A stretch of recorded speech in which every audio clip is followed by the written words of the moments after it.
Coulomb पवित्रम जननी कृतार्था वसुंधरा पुण्यवती चैन। वो भूमि पावन हो जाती है, वो कुल पावन हो जाता है, वो माँ जय जयकार करने योग्य हो जाती है जिसके पुत्र भगवान का भक्त पैदा हो।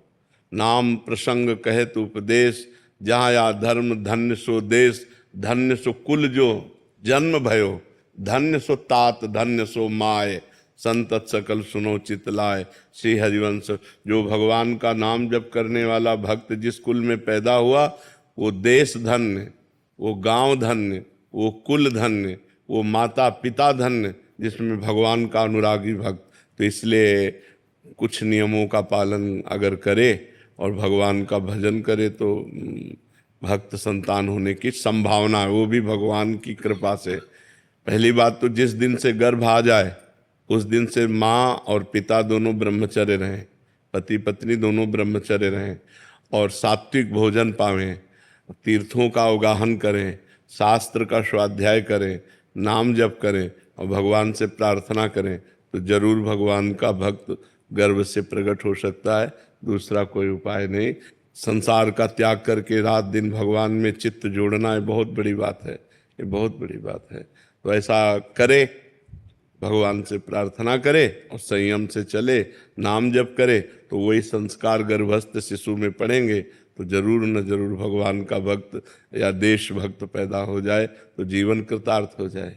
महाराज जी, आपके श्रोता हैं जो सत्संग सुनते हैं, परसों आए थे महाराज जी, उन्होंने आपका बहुत देर पहले सत्संग सुना था कि जब बच्चा गर्भ में आ जाए तो ब्रह्मचर्य से रहें, और बहुत कह रहे कि हमने नाम जप भी किया और हमें अभी 1 साल का हो गया बच्चा, परसों आए थे तो कह रहे थे कि हमें इसमें दिव्यता नजर आ रही है। हाँ बिल्कुल। वो मतलब राधा नाम सुन के, और एक उसमें सौम्यता, और जहां भी जाता है हमें एक प्रभाव दिखता है। तो महाराज जी उसका प्रभाव कह रहे कि हमें प्रत्यक्ष, मतलब महाराज जी के वचन सुन के हमने ऐसा किया, और उसका प्रत्यक्ष उदाहरण महाराज जी। हमारे पिताजी बड़े भक्त थे।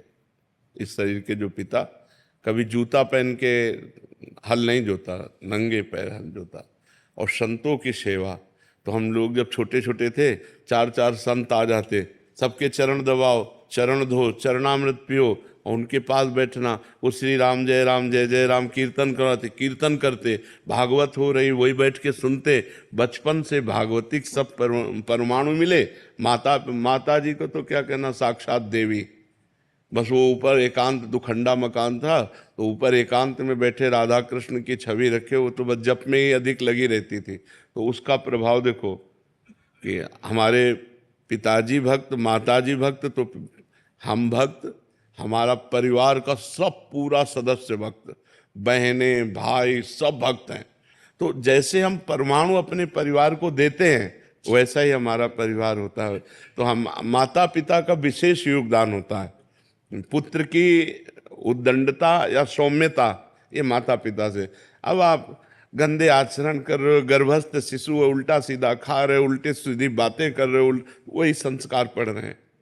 आप जब बच्चे थोड़ा थोड़ा सयाने हुए, आप बीड़ी मंगा रहे हो, आप शराब पी रहे हो उनके सामने, वही संस्कार पड़ रहे हैं उनके, वही संस्कार बनते हैं। जब संस्कार दिए जाते हैं तो देखो सब। हमें लगता है कि अगर हम पुत्र को उन्नतशील बनाना चाहें तो गर्भ से हमें सावधानी रखनी पड़ेगी। गर्भ से ब्रह्मचर्य, जहाँ संतान आ गई फिर ब्रह्मचर्य का माता पिता कौन पालन करता है? कोई बिरला संयमी ऐसा हो सकता है कि साल डेढ़ साल हमको ब्रह्मचर्य से रहना, बहुत कठिन बातें हैं ये। तभी संतानें देखो सब कामुक प्रवृत्ति की और मन में मलिनता लिए हुए अपने माता पिता का भी अपमान करने वाली